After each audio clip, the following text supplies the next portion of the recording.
Microstories are when you take shots that are in some way related to each other and connect them so as to tell a little mini story. The purpose of this is simply to convey information without having to spell it out. There are two basic types of microstories you can use. One is a sequence and the other is a reaction. A sequence is like in the previous video when the coffee was being made and then brought to me. It was a whole string of shots that told what was happening. A reaction is when you film yourself or a person looking at something specific.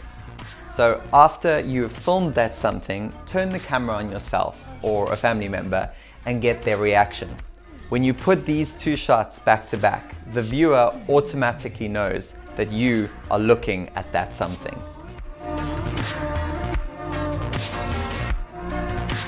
We've helped hundreds of people who have never made a video before capture their memories and turn them into shareable content they were actually proud to share with their friends and family. This video is part of our online video course called Effortless Editing. We teach you to film so that editing videos becomes easier. Effortless Editing is now available on YouTube for free. Subscribe to our channel to keep getting more video clips like this every week. You can also get immediate full access and extra resources, as well as support this channel by purchasing this course on our website. That's travelvids.tv.